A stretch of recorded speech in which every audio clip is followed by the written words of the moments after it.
معزز سامعین کرام، السلام علیکم۔ آج ہم مولوی نذیر احمد کے ایک مشہور ناول توبۃ النصوح کے حوالے سے مجموعی طور پر اس کا جائزہ جو ہے آپ کے سامنے پیش کر رہے ہیں۔ یہ ناول 1877 میں شائع ہوا اور اس کے موضوع کے حوالے سے اگر بات کریں تو نذیر احمد کے اصلاحی، معاشرتی اور مذہبی اصلاح کے سلسلے کا ہی یہ تیسرا ناول ہے، اور اس ناول کا جو بنیادی موضوع ہمارے سامنے آتا ہے وہ تربیت اولاد ہے۔ ناول میں تربیت اولاد کے مختلف مراحل اور صورتوں کو نذیر احمد نے دکھایا ہے۔ بعض ناقدین کے نزدیک اس ناول پر انگریز مصنف اور ناول نگار ڈینیل ڈیفو کے ایک مذہبی ناول دا فیملی انسٹرکٹر کا گہرا اثر ہے۔ ڈاکٹر اشفاق احمد اعظمی نے اپنے تحقیقی مقالے میں توبۃ النصوح کو دا فیملی انسٹرکٹر ناول کی ہو بہو نقل جو ہے وہ قرار دیا ہے، مگر اکثر ناقدین کے نزدیک توبۃ النصوح جو ہے وہ فیملی انسٹرکٹر ناول کی نقل تو نہیں ہے، مگر یہ بات بھی قابل ذکر ہے کہ نذیر احمد نے انگریزی ناولوں سے جو ہے اخذ کردہ واقعات اور کرداروں کو اپنے ماحول اور عہد کے مطابق بڑی چابک دستی سے ڈھالا ہے۔ اگر اس کے پلاٹ کی بات کریں تو قصے کے آغاز میں تمام واقعات جو ہیں وہ بڑے بے ربط ہیں، ان میں کوئی تسلسل جو ہے وہ ہمیں نظر نہیں آتا۔ ڈاکٹر افتخار احمد صدیقی جو ہیں وہ اپنی کتاب مولوی نذیر احمد احوال و آثار میں لکھتے ہوئے کہتے ہیں کہ توبۃ النصوح کے پلاٹ میں سب سے بڑی خامی یہ ہے کہ قصے کے ابتدائی حصے میں نصوح کے مرکزی کردار کے سوا کوئی رشتہ و اتحاد نہیں۔ نذیر احمد ہمیں اس ناول میں بیک وقت دو منزلوں کے مسافر نظر آتے ہیں۔ کبھی وہ مذہبی اور اخلاقی نظریات کی پیشکش کرتے ہیں، کبھی عام لوگوں کے لیے زیادہ دلچسپ اور قابل قبول کرنے کے لیے حقیقت اور دلچسپی کا رنگ بھرنے کی کوشش کرتے ہیں، اور اسی کشمکش میں ناول میں ہمیں بہت سے تضادات جو ہیں وہ نظر آتے ہیں، مگر ان کے دیگر ناولوں یعنی میرۃ العروس اور بنات النعش کے پلاٹ کے برعکس اس ناول کا پلاٹ خاصا مربوط ہے، اور مختلف واقعات میں ہمیں ترتیب اور تنظیم کی خوبی بھی کہیں کہیں نظر آتی ہے۔ اگر ہم اس ناول کے کرداروں کے حوالے سے بات کریں تو بنات النعش اور میرۃ العروس کے برعکس اس ناول کے جو کردار ہیں وہ حقیقی اور انسانی کردار ہیں، اور یہ کردار بڑے متحرک اور فعال ہیں، متاثر کرنے کی صلاحیت رکھتے ہیں، مگر ان میں تدریجی ارتقاء جو ہے وہ موجود نہیں ہے۔ اس ناول کا مرکزی کردار اگرچہ نصوح ہے، کیونکہ تمام کہانی اسی کردار کے گرد گھومتی ہے، تمام کردار اسی کردار سے آ کے جڑتے ہیں، مگر ان کے بیٹے کلیم اور ان کی لڑکی نعیمہ کا کردار بھی بہت زیادہ اہم ہے۔ نعیمہ اور کلیم کے کرداروں میں وہ تمام برائیاں جو ہیں وہ انہوں نے دکھائی ہیں تاکہ اچھائیوں کو زیادہ نمایاں کیا جا سکے، تاکہ قارئین جو ہے وہ برے کرداروں سے نفرت کریں، عبرت پکڑیں، مگر وہ کرداروں کی تشکیل میں اپنے عہد کے معاشرتی تقاضوں کو مد نظر ضرور رکھتے ہیں۔ مثلا نعیمہ ایک منفی کردار تو ضرور ہے، مگر وہ ایک ضدی اور بد مزاج لڑکی کے علاوہ کوئی اور خامی جو ہے وہ اس کے اندر موجود نہیں ہے۔ نذیر احمد نے اس عہد کے جو مسلم خواتین تھیں ان کے خاص طبقے کی نمائندگی کی ہے، اور یہی نمائندگی انہوں نے اپنے کردار نعیمہ کے ذریعے پیش کرنے کی کوشش کی ہے۔ وہ طبقہ دولت مند اور ان پڑھ طبقہ ہے، عیش و آرام اور عقل و دانش کی کمی کے باعث وہ خود فریبی کا شکار ہے۔ نعیمہ بھی ایک ہٹ دھرم ضدی لڑکی ہے، بات منوانے کے لیے وہ کھانا پینا چھوڑ دیتی ہے، مگر یہ کردار آخر میں جو ہے وہ راہ راست پہ آتا ہوا ہمیں نظر آتا ہے۔ کلیم کا کردار ایک خود سر، نمائش کا دل دادا اور ضدی لڑکے کا کردار ہے، گمراہ طبیعت کا مالک ہے، اور میاں فطرت کی باتوں میں آ کر تمام جائیداد اپنی فروخت کر بیٹھتا ہے، عیاشیوں اور مشاعروں میں سب کچھ لٹا دیتا ہے، شعر گوئی کی خوبی رکھتا ہے، آرام پسند ہے، دیر تک سوتا رہتا ہے۔ اس پہ نصیحت اور وعظ کا کوئی اثر نہیں ہوتا۔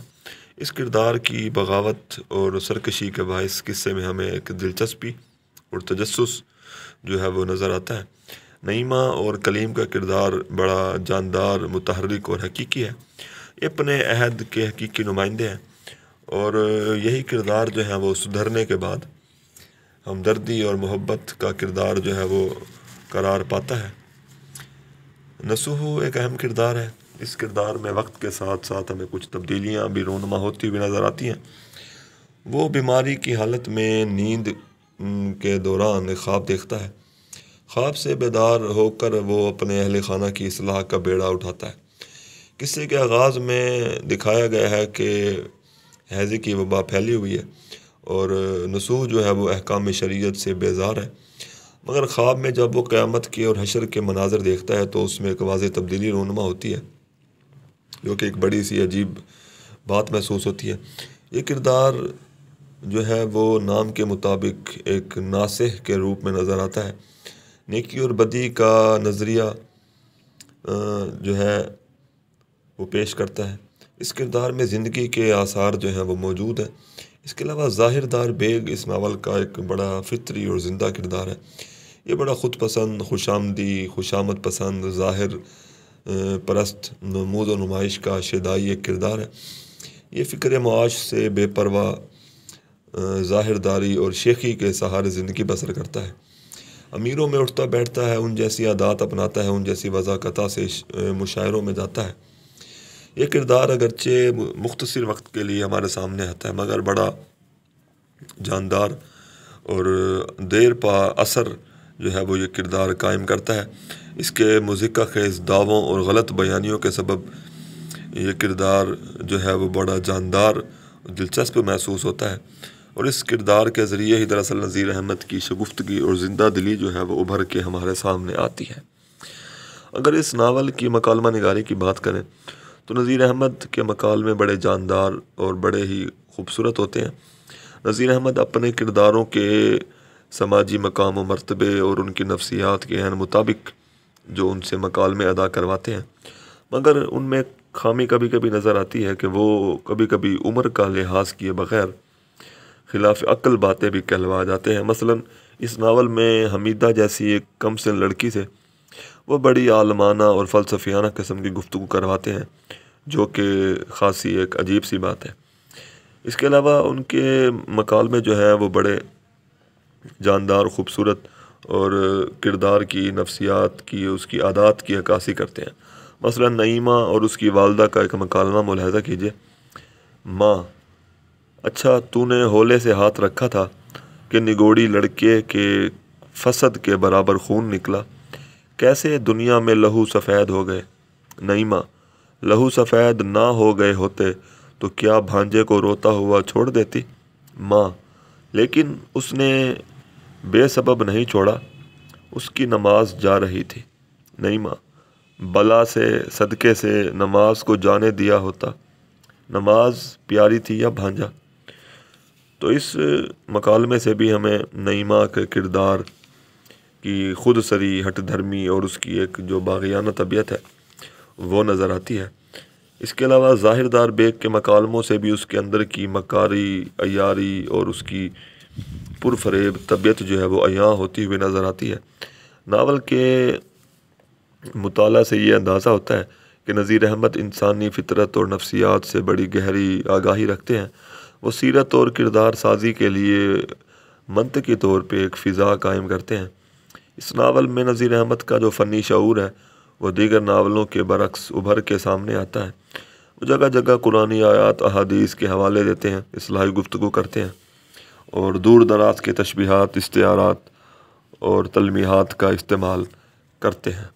اگر اس ناول کے مختصر سے خلاصے کی بات کریں تو دلی میں سخت ہیضے کی وبا آئی، سینکڑوں لوگ شکار ہوئے، نصوح بھی بیمار ہوا اور بیماری کے دوران ہی وہ خواب دیکھتا ہے کہ میدان حشر قائم ہے اور سوال و جواب ہو رہے ہیں۔ تو یہ منظر دیکھ کر نصوح خاصا خوف زدہ ہو جاتا ہے اور وہ بیداری کی حالت میں عہد کرتا ہے کہ وہ بقیہ زندگی دین کے مطابق گزارے گا، گھر والوں کی بھی اصلاح کرے گا۔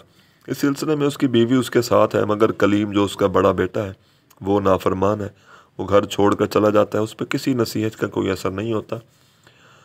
بڑی بیٹی نعیمہ شادی شدہ ہے، مگر وہ بھی شروع میں بڑی باغی طبیعت رکھتی تھی اور اس پہ بھی کوئی نصیحت اثر نہیں کرتی تھی، مگر بڑی مشکل سے وہ راہ راست پر آئی۔